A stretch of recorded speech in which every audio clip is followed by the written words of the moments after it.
reporting on the games you love by people who love to game. The MMO Reporter Network.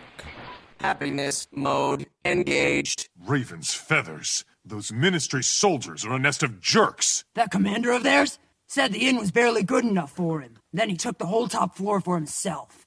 If that's his attitude, then hide the beer. It's barely good enough for me.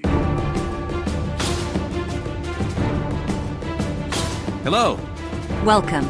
Ready for action. Happy to meet you, hero. Glad to have you with us. You'll find everything you need here. Hail, traveler. Wake up, you motherless Ettins. It's time to go. I'd offer the traditional pirate's greeting, but your spleen is better unperforated.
You're listening to Guild Wars Reporter on the MMO Reporter Network, brought to you by Audible.com. Get a free audiobook download at audibletrial.com/MMOReporter and by Doghouse Systems. Choose your weapon at doghousesystems.com.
Hello and welcome to another episode of Guild Wars Reporter. This is episode 209. I am Celeste, and as always I am joined by the amazingly alluring Allona. Hello, classic Celeste. How are you doing? I'm good. I am very good. I have a first today. Oh, do you? Yes. Just go ahead and ask me what I did this week. What'd you do this week? I did a couple dailies. And then renovated my bathroom. So it's now the shortest what Allona did this week in the history of me being on the show. I think so. I'm like, huh? Nah. Yep. Renovated my bathroom. Do you like your new bathroom? It's not done. Okay. It's not done. Sorry. We still don't have the vanity and sink put in. You have to use the tub for everything. To clarify, there is a toilet. Yes. So yes. we're not using the tub for yes. that. We were only toiletless for one day. I did, however, have to get up at like 8:30 in the morning and get dressed and go across the street to the coffee shop to use the washroom on Sunday. So I'm like, well, I'm up. Might as well get coffee and breakfast sandwich. Oh, yeah. I feel like I may have done a couple other things, but for whatever reason, nothing's jumping out at me. I feel like we played a little bit this weekend, but I don't remember what we did. I think if I was on a little bit Friday night, maybe? And see, I was home, so it's like, I think I logged in and we played something. I have no idea what. Well, probably Guild Wars 2. Yes, probably Guild Wars 2, but what we did in game, no idea. So, because what I did in game this week is so pitiful, what did you do in game I'm giving you the limelight. You get to shine and have more than me. Well, okay, yes, this is true. I am going to actually have a little bit more than you did. Mm-hmm. I worked on the personal story with my guardian. I don't know why I just decided, hey, guardian, why not? And I went from before Claw Island to just before Fort Trinity. So I did 2 sets. I did the 50, 60, and most of 70. I kind of wish my warrior is just before Claw Island. Oh. Right? Oh. Oh, well, I probably have another character that's at Claw Island also. It was like the one instance that I hated, because I hated seeing the person... have things happen. Have things happen. Spoilers for the 4-year-old game. Spoilers. Yeah, I don't know. I hate that instance for that reason. So I avoid it at every turn. I remember it being super duper hard. It used to be hard, and it was not hard. Well, okay, so like the first few times I did it, and like I've only been through it once with a character of my own, but you know, obviously with early in the game, you help guildies and friends, and so I probably did it 5 or 6 times, but we were all right around that level. Yeah. So I think 1, you're learning, 2, you're not level 80 going through it, or 80 with an elite spec going through it. So it's probably, and you just understand the mechanics and stuff more. Oh, definitely. And I was going through as Vanilla Guardian. I still don't have Dragon Hunter unlocked or anything like that. I haven't unlocked, I haven't actually tried it yet. It was surprisingly simple. And I was powering through the stories. I don't know why I decided to, but I was going to. Probably because I still haven't taken... Oh, that's why. Because I need to get everybody through the personal story so I can take them all through Heart of Thorns. Because I want to. You get some good rewards out of that. Pretty decent stuff. And it helps you to unlock these skins for the wardrobe, which is good. The bladed? Well, I was talking about the personal story, too. Oh, yes. I see what you're saying. So you get to unlock a lot of stuff that way as well. I did dailies, I know, at least a couple of days. Right before the show, for instance. Right before the show today, but I think on Monday and Tuesday, I did my dailies as well. Now, are you still doing Bloodstone, Fen, and... No. Ember Bay? No. I actually haven't been in Ember Bay or Bloodstone Fen in like a couple weeks. Basically since Halloween started. Yeah, after Halloween, I just kind of stopped. Once Halloween started, I was like, okay, Halloween. It's Halloween time. We're doing this. Basically. Like, nothing else matters. Just the labyrinth. Well, I didn't go in it as much, but other stuff. I think every time I logged in during Halloween was, I'm going to do the lab. And then somebody would say, let's go do this. I go, okay. So I know that I did other things in-game, but I really don't remember what all they were. You are playing the role of me. I guess I am. But, you know, I can't ask Hunter. That's true. Because I'm usually playing by myself. Oh, man. I really do. I'm like, Hunter, get in chat. I need to ask you what I did in game. Yeah. I can never remember. That happens every week. Yeah. And when he was co-hosting, and I would just copy wholesale is what I did in game. And just paste it into mine and change a few words. That sounds like you. Hey, well, it worked. Apparently. And it made me happy. Oh, that's something I did. Actually, I remembered something I did. I actually did some decorating in the guild hall. And oh, yes. so I had to take down the Halloween decorations from their place of prominence. I'll probably put them up because they're amazing. They deserve to be somewhere year-round. Mm-hmm. I noticed we had 2 of the lion statues. And we're in the Gilded Hollow, and where our one lion statue was previously there's that little, there's stairs going down to the right of the gathering nodes. Mm-hmm. And there's like a outcropping of floor, and our lion was sitting there, and it looked really good there. But I decided I'm like, hey, we got 2 lions. I want to make them kiss. So I was trying to put one there, and the ground was too uneven, and I couldn't get their heads to match up. So I took the one down there, and I went out into the main, I guess, foyer where the main waypoint is. Yeah.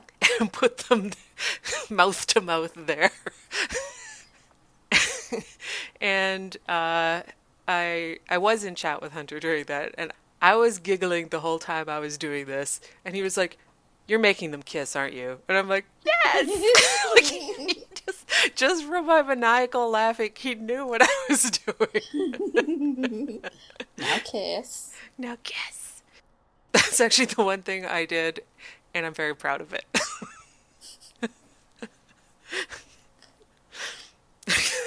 I saw the picture on Twitter and laughed. I still haven't noticed where they are in the guild hall. I'll have to find that again. You literally had to turn around when you logged in. Oh, I didn't do that. You went straight for the gathering nodes. Yes, I did.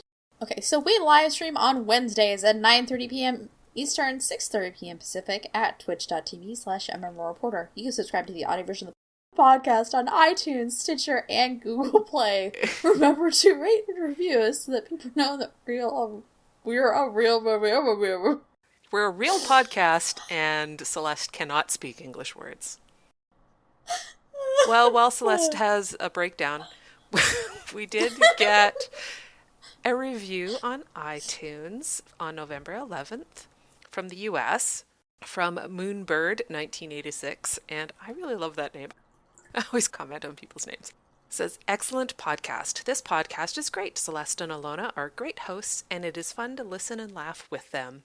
I have to say, the Surviving the Mist segment has helped me with World vs. World quite a bit, and there is always something new to learn. And I feel like we've really been letting people down with Surviving the Mists." And I was like, I feel that as well. I'm like, oh, you feel like we really need to step up our game for next Surviving the Mists episode.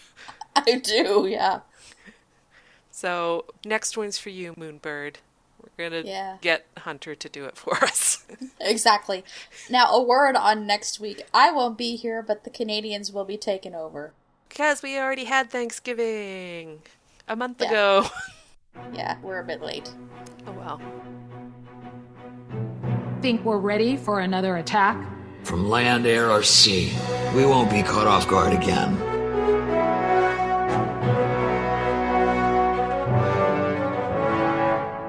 Report from Lion's Arch.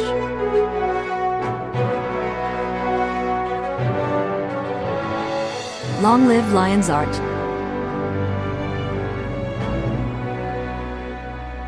There's going to be an update. Da-da-da-da. Ba-ba-ba-ba-ba. The next episode of Living World Season 3 is going to be called A Crack in the Ice. And it's coming on next Monday. November 21st. This season follows the aftermath of Heart of Thorns, a flood of unbound magic, the rise of 2 elder dragons, and the birth of the dragon Glint's child, Aurene. In A Crack in the Ice, players will follow that story into the northern Shiverpeaks, territory of the elder dragon, Jormag. Alright, I am super excited about this. I am too. I really, really, really, really liked Eye of the North.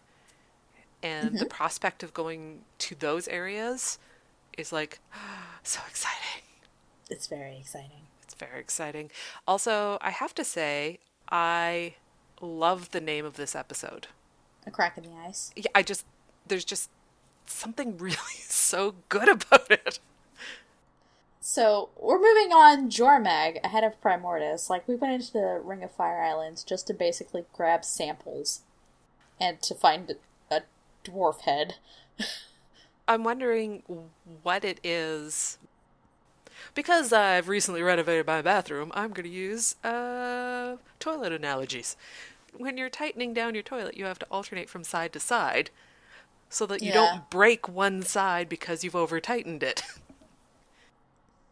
Yeah, I mean, we could just be bouncing. Yeah, so it's like, okay, we did a little bit of Primordus, or now we gotta do a little bit of Jormag, and just keep so that one doesn't go too long without being addressed. Yeah, I suppose that's it. I mean, because really we're gonna end up having an episode where we bounce between each map and we're, like, fighting Jormag and Primordus in the same episode or something. I just had an idea. Okay. So they're giving us new maps. Yeah. For each of these. Maybe other people have thought of this too. Like, it literally just came to me right now. What if the final fight is actually, so whenever, if and when, well, I guess they've mentioned expansion, that they're working on one. Yeah. And we've had plenty of leaks. What if the final battle is actually both of them in the same place at the same time? What? So that'd be crazy. Wouldn't it? Crazy awesome. But crazy. Yeah.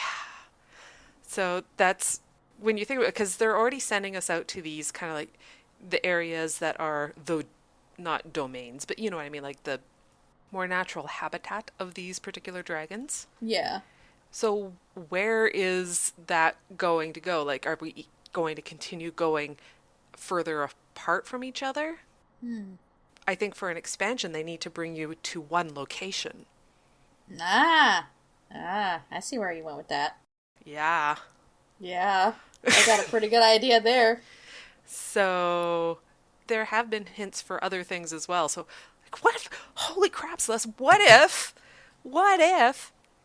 it's actually 3 at once? Oh my god. Like, what if Kralkatorrik is in there in the mix as well? And it's just like a big, like, rumble. We're not really paying attention, but it is active. Yeah. Just a big rumble in the Bronx situation. In a way. Clouded is saying, what if the Flame Legion and the Sons of Svanir form an alliance? Along with the Dredge Dragon from Danton. What if it's Flame and Frost? Mind blown! Woo! Oh, man. Okay, there's my crazy tinfoil hat. I'm done now. Yeah, I have one further down, so we saw Garm with rocks in the trailer. Yes. And honestly, it was a bit sad to see Garm without air. Yeah, and poor little Frostbite. Where's Frostbite? Yeah, I hope he's having a nice little vacation. Maybe Frostbite's there too. And maybe Frostbite was tunneling. There's only 3 left, aren't there? What? How many dragons are left? There's Primordus. Oh, there's Bubbles. Kralkatorrik. There's Jormag and Steve McBubbles. Okay, so Bubbles would be the only one left at the end. Right. Rising with the power of all the others. So Steve McBubbles will be the most powerful dragon. Yes. All right. They bring in 2 dragons and they go, now kiss. Maybe it's a love triangle. It turns into a rom-com. You know, this has gone off rails real fast. So also in the trailer, we see a lot of the Kodan. And I'm really starting to wonder if we're going to get playable Kodan with the next expansion. I don't think we will. They're not customizable enough. But, I mean, I'm not saying I'd be well, okay. I would be. I know you'd be disappointed. I wouldn't. Yeah. I wouldn't. Having a new race would be awesome. And I do like the Kodan a lot.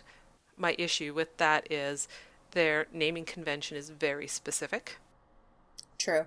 And they don't have a lot of variation in their appearance. Now, maybe we're going somewhere and we may meet some that look very different and blah, blah, blah, and it's all good and it doesn't really matter. It would be cool to have a new race. Tengu. I know. Tengu. I also noticed there was quite a bit of quaggan as well, so yeah. I'm also fine with that. A lot of the zone does appear to be underwater, so we're definitely going to be seeing a lot of that. I was actually genuinely surprised by the amount of underwater in the trailer.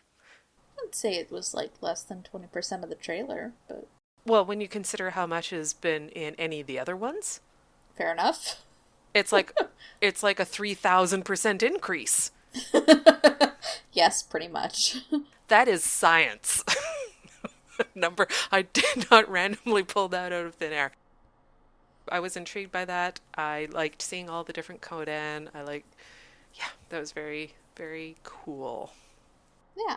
You know, it's entirely possible that we end up going north to where the Kodan are from in order to fight Jormag.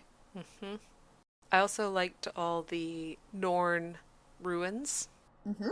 Assuming they're ruins. Like, I guess there's the possibility that, would there be any Norn? Like, I mean, obviously there's Icebrood up there. But is there any actual Norn up there? Probably not. They all fled to the south. Well, you can say all. Doesn't mean someone didn't get left behind.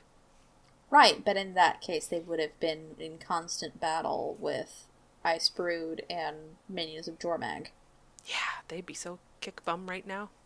Anyway, there's not anyone. I'm just... Yeah, probably not. Probably not.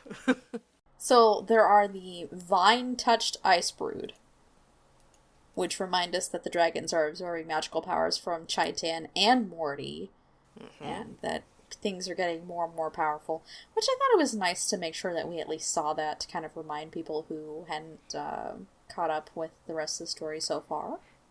Like, the combination was really cool. It did look very cool. Intriguing. Wooden Potatoes, of course, did a trailer breakdown, frame by frame, practically, and there is a Reddit post with all of the comments. Yeah. There was additional insight of people that have watched the trailer and thoughts that they've had on it, and I thought some of theirs were quite interesting. Like, specifically mentioning, there was the one scene with the engineer. You can definitely see bloodstones in the background. Mm-hmm. And so I went back and looked like, yeah. I mean... I guess there's the possibility they're not, but it's probably pretty good that they are. Yeah, it's a possibility. Yeah. Along with the Crack in the Ice comes the brand new Nightmare Fractal. This 5-person instance dungeon takes players on an upward climb through the massive tower, which is heavily guarded by powerful abominations and their toxic experiments. So this is the Nightmare Tower. Yeah, this is the Nightmare Tower as a fractal. For anyone who was not around for season 1? This was season 1, right? Mm-hmm. Okay. This is the reason that Keswick's Hills has a lot of rubble hanging around in it. Yeah, Keswick's Hills used to be nice and green and pretty. So pretty, and had trees, and then the trees disappeared and ended up being stacked in piles and no one could figure out what was going on. And then Tower. Yeah. I really enjoyed that content, so I am really looking forward to this. I did as well. I had a lot of fun with that in game, so I'm anxious to see how it turns out. I will play that fractal. Now, if you're asking yourself, like we did, why Monday? Gail Gray had stopped by on the forum to explain, while we know the whole world doesn't celebrate Thanksgiving, it does impact the studio, so Monday seems just the right day to roll this episode. Yep, and that totally makes sense. Yep. I was actually wondering, are they going to move it to Monday across the board? But that doesn't give them... Tuesday's really good because it gives you Monday to deal with stuff. Last minute bugs. Polish, finishing touches, Tuesday rollout, rest of the week to deal with things that go sideways. Keswick's Hill Restoration Fund. I will throw money at that. Yes. And a PSA, if you haven't logged in with all of your accounts or you know of an inactive friend... Remember to log in to unlock the last episode before the 21st when this one comes out. Yeah. So Sunday. Sunday's your last day. Mm-hmm. Tweet. And further with that, Heart of Thorns is 50% off until the 22nd. And we are featuring MMO Inks' GW2 buy link. We will have it in the show notes if you're interested in supporting Inks, or if there's another content creator that you want to support, their YouTube channel will have that information. But oh yeah, I just thought it would be nice to go ahead and throw Inks in there if somebody decides to click it. Awesome. Yep. There is a Black Lion Trading Company update as well. There is Marjorie's shrouded outfit, which we all expected to come at some point. Mini Bloodstone Rock, which... Can we talk about this? Yes, we can. It's the same thing as the pet rock. Yeah, with bloodstones sticking out of it. It doesn't have the googly eyes, though, does it? Yeah. It does. Oh, it does too. It's the exact same thing. You're gonna buy it, aren't you? I kind of like how peeved off it looks. It's like, I got all these shards sticking out of me. What's up with this? I might have to. I mean, it has googly eyes. How to sell something to Allona? Googly eyes. Basically.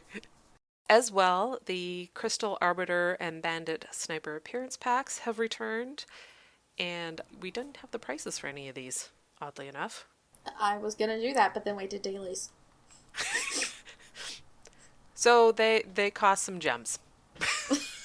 Yeah, some gems. Let's play the game. Let's guess. The Shrouded outfit is 800 gems? 700. Okay. And the Bloodstone Rock is 500? 500, yeah. And the Arbiter and Bandit Sniper appearance packs are 1,000? 1,000 or 12. Okay. It's my guess. These are just like... I'm throwing out numbers, but I mean, I do buy a lot on the gem store, and I pretty much... I do know what things typically cost. Pretty much. Now, I don't know if you know this. Well, actually, I know you know this, but dear listener, that it's been 4 years since Lost Shores. Yep. What? Happy birthday, Lost Shores. And so, Peter Freeze decided to share a memory of the way things might have been.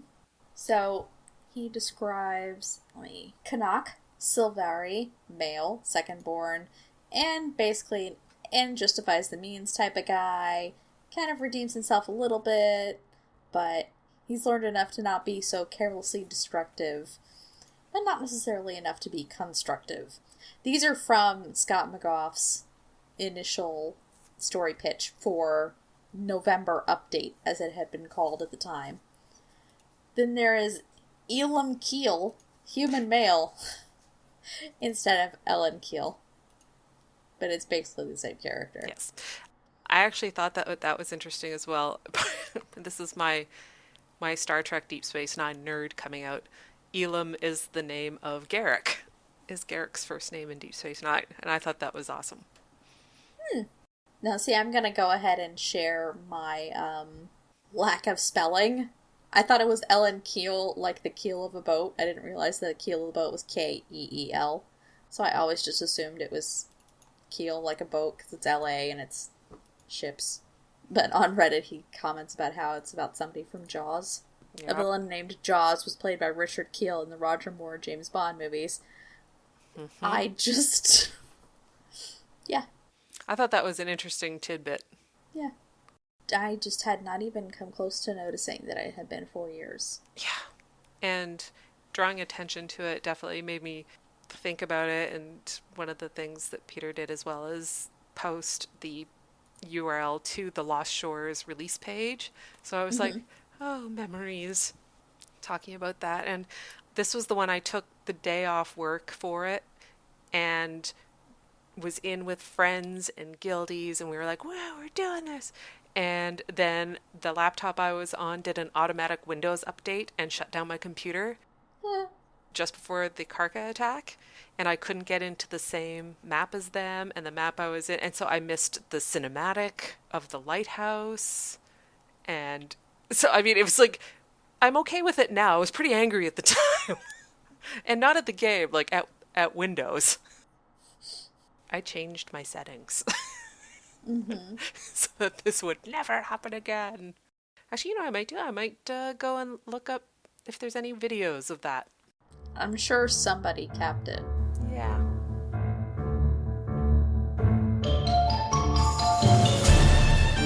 Do you require my assistance? Ask an Azura.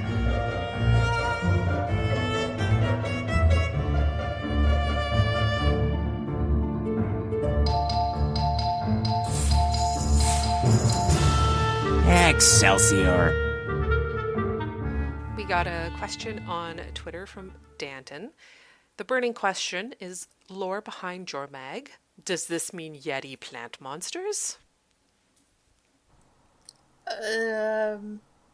Short answer, yes. Maybe. We think. Okay, let me go ahead and do like a lore dump here, because there's a fair bit that we know, but not a lot, to be honest. From Guild Wars 1, there was a lieutenant encased in a frozen lake, and that was still emanating magic from Jormag.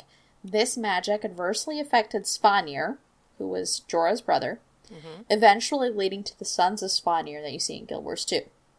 So Svanir kind of became a lieutenant that trickled down to creating corrupt Norn. There's a whole mythology with the Sons of Svanir and how they recruit people that I'm not going to get into because it's involved. Jormag has always been a resident of the far northern Shiverpeaks, far beyond where we've ever been as players. Even the Kodan, who are the most northern peoples of Tyria, claim that Jormag was to the north of them, but rampaged south into their territories. And so, speaking of the Kodan, since we've been talking about them a fair amount, for this episode at least, let's take a look at what may be the new mastery for the new zone. From the trailer and what we can piece together, it looks like there's a snowstorm or everlasting storm conditions. And this is something that the Kodan endured at some point in their history. When the storm abated, they had found the icebergs and made them their home. Previously, they had just been like a seafaring folk, nomadic still, and solving problems with balance on lands of Tyria. So they still had been nomadic, and they still were using their oral history like they do now. So we don't know if this correlates to when the last time the dragons were awake, but it's an interesting thought, yeah? As far as Yeti plants, there's a bit to be said there. We learned in the last episode that magic runs on a spectrum similar to light. We can assume that Jormag and Primordus are becoming more powerful by being able to absorb a separate spectrum, thanks to Morty and Zaitan not filtering it out, for lack of a better analogy. Can we expect planty death yetis? Entirely possible. We technically didn't get Timey to confirm this at the end of the last episode, but our character states it as if it were fact during the Dragon Vigil when you talk to Kaith. So, we assume that those samples were given to Timey, and she confirmed that they are, in fact, taking over other aspects. Yeah. It's always been an interesting subject to me because I, like Allona, always enjoyed Eye of the North, and it was one of the more interesting lore things. So good. And I was super excited to play Kodan back in the day. So I did a lot of research on them. Yeah. So now for our tips. This may have been something that's actually been discussed already, but it was something that came to mind today while we were doing dailies, is that the Vista viewer, if you look at the description of where you need to go for the area, it does not include the major cities. But, for example, Shiver Peak Vista was today, you can complete that in Holbrook. You don't have to go out into another zone or anything like that. So this can save you a fair amount of time, because you know where all the vistas are in the main cities very easily. So yeah, save yourself some time and money and just go to the main cities. I actually find Radisum the most difficult one. I mean, I still have the ones I specifically go to that are fast, but it's the least fast. Yeah, I would say so. Maybe I need to do some investigating to see if there's a better one that I could go to. But by the time you go through load screens, you're just as good to just try that quickie little jump puzzle. And my tip is, don't tear out your only bathroom thinking you can get it all done in one day. Just don't. Yeah. That's my tip. Yeah. It's not very useful if, you're not planning on renovating your bathroom. Oh, for people who were thinking that, it's probably very useful. Yeah, you have to be pretty dedicated to get it done in one day. Yeah. That was not us. Our reminder for this game, which is for next week, is a box of what? What new surprise would you add to a box of fun? Let your imagination run wild with the untamed magics coming from the box on the floor. Example, invert controls. All directional inputs are reversed for 30 seconds, and this is totally evil. I think it's pretty fun. It's 30 seconds.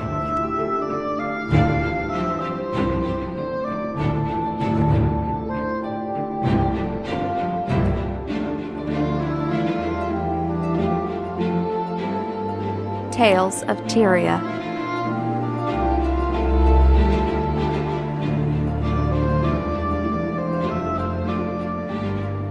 Vastberg, who's done a lot of really great Guild Wars 2 inspired art, was putting together a bunch of art pieces for Mighty Teapot to do a stream about raids. And these pieces are just great. I love the movement and color and light in them. And the color palettes are actually very simple. Like, there's not that first... Oh, yeah. The color palettes are gorgeous. It's really beautiful. Also, I really like his signature. Or her signature. I don't know if Asperg's a woman or a man. I don't know either. I like their signature. It's so good. It's very pretty. Makes you want to draw. Yeah, I was drawing. Cool. Good job. Good job. Also, a drawing. I decided to log back into Tumblr. I haven't been on Tumblr for a while. Just time. There's only so many social media things. And this drawing from GW2 Doll of 2 Azura, just like, there is nothing I don't love about this drawing. It's really great. I love absolutely everything about it. From the bone minion to the artificial hand. Yep. And the expression on his... Oh, yeah. It's so good. The only thing is they're missing the little side toes. Yeah. And I hadn't even noticed until you said something. Yes. Well, because I thought her feet looked really cute. And I went, wait a minute, she should have side toes. So yeah, I thought that was just gorgeous. Maybe that's like the Azura equivalent of wearing high heels, shoving it all into one toe. Or cosmetic surgery. Right. Ooh. Foot binding or something. That's so barbaric. So over on DeviantArt by Notwen, it's called Salad Meets Butterfly. And it's a really great piece. It's all done with the bioluminescence of Solari along with the cultural armor. They've done a great job of making it actually look like it glows. It's done very well. Yeah, it's very evocative. There's definitely a whole lot of curiosity in those eyes. I like it. Yeah. And the colors are opposite each other on the color wheel, which is where you're getting all that dynamic tension in the colors. So nice. All right. And then finally, I found on Reddit when I was poking about today, Phoenix Feather 12 has decided that they want to make a fan-made summary blog of Living World Story. They say, I have a gaming blog and I largely write about Guild Wars 2 content. I know it's easy for new players to have missed out on Living World content if they didn't own the game as it was being released. I've seen a lot of questions about what happened in Season 2 and comments on how unfair it is to incoming players to charge them for previously accessible and free content. I don't think it's unfair, just putting that out there. But my question is, if you had or have missed out on Living World and wanted a summary, in what style of writing would you prefer to read about it? For example, creative fan fiction, essentially like a novel, short, concise summary covering only major plot points, longer technical summary including a lot of details. And they would welcome other suggestions as well. And this is an active thread on Reddit, If you're at all interested in giving feedback to Phoenix Feather 12, we will have the link in the show page. They're looking for feedback, and if you are interested in someone creating a summary and have thoughts, share them with Phoenix Feather. Absolutely. This sounds like a great project. Mm-hmm. I almost think, though, that Season 1 needs it more than Season 2, but I think across the board it's a good idea. Yeah, Season 1 definitely needs it. I think, yeah, like you had said, Season 1 definitely needs it. Because the people who experienced it and are still playing the game, that population is getting smaller and smaller. And that's, it happens. Yeah. And it's not necessarily anything having to do with the game itself, but just that over time, initial player base diminishes. That's just the way of games. Unless you're crazy like me. You stick with things forever. So, yeah. So, thank you, Allona, for doing the show with me this week. Thanks, Les. We kept it, under an hour. It'll be about an hour. Well, once I get all the transitions in. And I'm going to be playing the game, so that'll up it next week. Oh, and Hunter's on. He has way more to talk about what he does in game. Oh, by the way, Hunter's helping me with the show next week. I figured as much. I said the Canadians were taking over. Yeah, I like how you just assumed. I actually did ask, but you assumed. You said you were going to ask and you didn't stop me, so I assumed that it was fine. Yep. It is fine. So, chat room, you've been lovely. Even with your strangeness and somebody admitting that they are on narcotics at the moment. A little bit naughty. Yes. So, yes, thank you for joining us. We hope that you enjoyed the show. We hope that you come back again next week, but most importantly, we hope to see you in-game. Legion calls. So if you have a community event that you would like for us to share, go ahead and send us an email. Seize the moment. And if you've got a burning question or for our Ask an Azura segment, just let us know. I'm selling. You buying? We have coupon codes for Doghouse Systems. Use the coupon code MMO Reporter at doghousesystems.com to get an additional 120 gigabyte Super Star Destroyer drive for free on their next build. No free samples. Patreon page. If you're in love with the show or the network, please consider becoming a patron on our Patreon page. Thanks for pitching in. In the very least, it helps us keep the metaphorical lights on. So check it out at patreon.com/MMO Reporter. That fulfills my needs. Thanks so much. audibletrial.com/MMO Reporter. Books! Books, now with sound! Knowledge is the greatest treasure. If you want a free audiobook, you should go to audibletrial.com/MMO Reporter. That's valuable. So, Allona, if people want to get in contact with us, how would they do so? They would email us at gwreporter@mmoreporter.com. Twitter is @gwreporter. Our website is guildwarsreporter.com. You must visit more often. Voicemail is 616-666-6778, or use the widget on the right-hand side of the website. Our YouTube channel is MMO Reporter Network, and remember to like our videos and subscribe to the GW Reporter playlist. And if you feel like it, wander around and see what other shows are on the network that you might enjoy. You are a welcome guest. Mm-hmm. Facebook is GW Reporter. Tumblr is gwreporter.tumblr.com. And you can visit us on Twitter. I am at OneBigPear, as in the fruit, as in PEAR. And I am at Celyuki, CELEOOKIE. Yep. Or at Hunter's Insight, one word. Or you can find us in-game, where I am Celyuki.5046. And I'm OneBigPear.1249. And you can get me in-game at Hunt, H-U-N-T, I forget my user display name or whatever. Thanks to our fantastic chat room. You were busy and awesome and super cool tonight, so thanks a lot for coming out and recording with us. But most importantly, we hope to see you in game.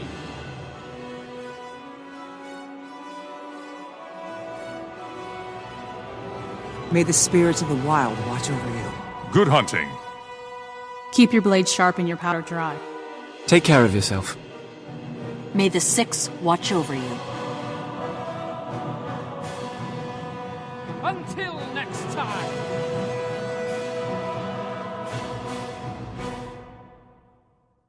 So there was, nope, not there was.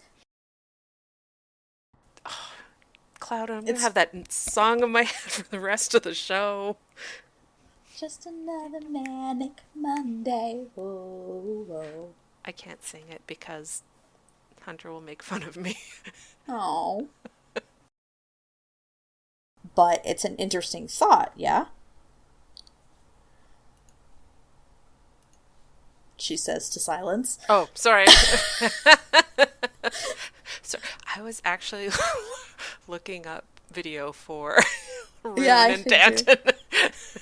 I'm sorry. It's okay. Wow, chat is just really into the ERP tonight. I don't know what's going on. Wow. People need escapism. I can get behind the escapism, that's for sure.